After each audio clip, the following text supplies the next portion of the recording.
Hey everyone, this is Dan Dix here from Press for Truth, and we are currently now standing just outside the edge of the Metro Toronto Convention Centre. Now this is the location where we made our video report about a month ago, and as you can see, things have drastically changed since then. We are just 1 week away from the international banksters who are about to descend on our city, and as you can see, the police state is now being ramped up in the downtown Toronto core.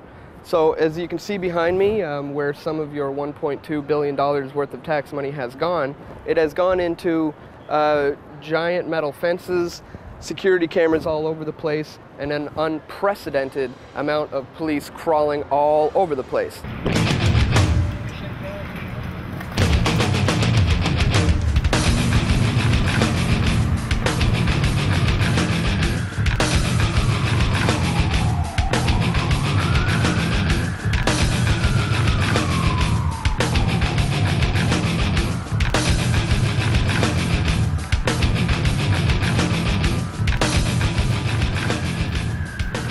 Now here in Canada, we do have our own national bank, but as a condition of joining the G7, which became the G8 and is now the G20, we gave up the right to loan ourselves money at no interest.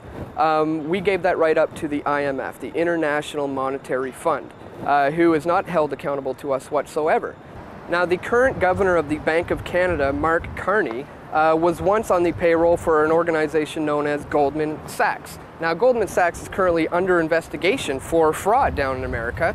So now here we have a guy who was once involved with international private bankers, now heading up the Bank of Canada, trying to get us to take loans from the International Monetary Fund and pay interest on these loans. An interesting little story is about where our money comes from and where the idea of fiat-based currency began. A long time ago, when people used to carry around their gold coins and their silver coins to pay for things in the marketplace, they wouldn't want to carry around all that metal. It was heavy, and logically they didn't want to carry it around. So that's when some of the first bankers, gentlemen who had vaults and safes that could protect your money, people thought, you know, instead of carrying around all this change in my pocket, I will give it to this guy so he can hold on to it for me, and in exchange I will get a receipt to say how much money I deposited into the bank. Now, these receipts began to be used and traded in the market basically as the first paper money. The problem is when the bankers realized that it was only a very small percentage of people who deposited their gold actually showed up with the receipts to get it back. So they came up with the idea of lending out more receipts than they actually had gold to account for it. And now that is where the beginning of this fiat-based currency begins, where banks are now allowed to lend out sometimes upwards of 400 times more than they actually have in the reserves. And the problem with this is that they now charge interest on these loans out of money that was created out of thin air. It's not backed by anything, not backed by gold, not backed by anything. It is literally just numbers on a screen. Only about 2% of our money is actual cash. Everything else is mortgages, business loans, credit card debt, and that is the problem we have with international institutions like the IMF, who are coming here for the G20 summit to basically set up their global banking scheme.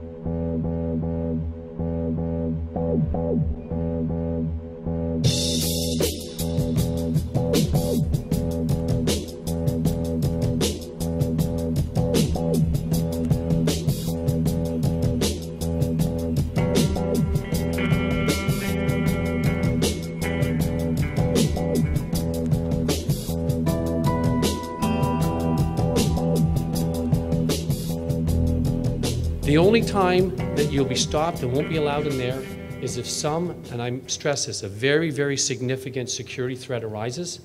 Those gates could close.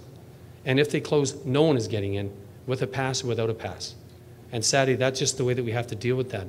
Now granted, those gates will reopen once that threat passes. But I stress again, I must take an extremely significant security threat for us to close those gates, because we understand the impact that will have on our residents and on the businesses contained in those security zones.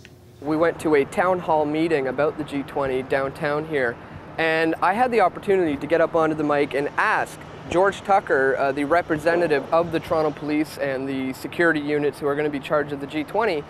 In 2007, there was a summit that was held in Montebello, Quebec, where 3 Sûreté de Quebec police officers were caught as agent provocateurs. They were dressed as aggressive protesters with rocks in their hands in an attempt to incite violence. George, as a representative of the Toronto Police, can you assure us that the Toronto Police Force will not engage in any police provocateur agent activities at the G20 summit? Other matters, security matters, I'm not at liberty to discuss those in an open format. Now, just the other day, I saw on the news on CP24, they were laughing off the idea of people like myself making accusations about the police potentially doing illegal activities like being agent provocateurs. They laughed it off as a ridiculous conspiracy theory. No. Put the rock down, man! You're a fucking cop, the 3 of you! Go on, it's our line! These 3 guys are cops, everybody! As we confirmed yesterday, the 3 people in question were indeed Sûreté du Québec police officers performing their duties. So what that does is that really shows the fascist extremes that the Canadian government is willing to go through in order to discredit people who are going to be here protesting the G20. How are you doing today? Good, how are you doing? Oh, good. I'm just curious what you're videotaping. I'm just doing like a pre-G20 coverage of like the security perimeter, all that stuff that they're setting up. Okay. Work with an organization called pressfortruth.ca. Yep. Check it out online. So, Yeah. I haven't been on your website. Be sure to tune into pressfortruth.ca on June 25th, 26th, and 27th for our extensive coverage of the G20 summit. We are going to be covering it from all angles. We have some of our camera guys are going to be stationed all over the city. So if you want to tune in and hear what independent media outlets have to say about the G20, you can check out pressfortruth.ca on that weekend. You work for a company? We're with an organization called Press for Truth. It's an independent media outlet. Do you have an identification? I do not. What's your name, sir? My name's Dan. Dan? Yeah. Dan what? What do you go by? Dan? Dan is just my name. Yeah? Yeah. When we see people videotaping around here, we want to make sure what their intentions are. Yep. Our intentions is to provide some alternative information to people who are looking to learn about the G20, as opposed to the mainstream media slant on things. So, yeah. What type of alternative information? Like What do you mean? Sort of, well, you're saying, well, Well, just what's about what the mainstream G20 media? is. Yeah, and what's the mainstream media saying? Well, they're saying a lot of things. I just heard on the news just 2 days ago that they were laughing off. Well, this is interesting. I don't know if you guys are allowed to give me a statement on it, but the idea of provocateurs, police agent provocateurs being used. Have you ever heard, or are you familiar with what an agent provocateur is? No. Well, in Montebello, Quebec in 2007, there was 3 police officers who were dressed as aggressive protesters with rocks in their hands, wearing masks, in an attempt to incite violence. Yeah, the Quebec police ended up admitting to it and said, yeah, they were our officers and they were just performing their duties. But the mainstream media just the other day laughed it off as conspiracy theory.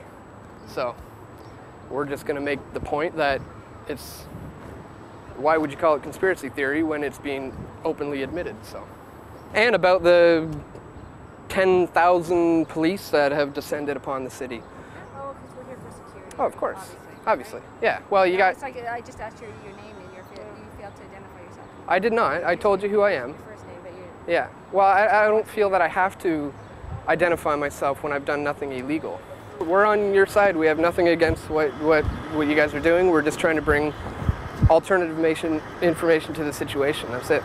Simple as that. Yeah. And where does this information get broadcast to people? It's internet based. Internet? Yeah. So you have a website? Yep. So what's the website called? It's pressfortruth.ca. Press for Truth?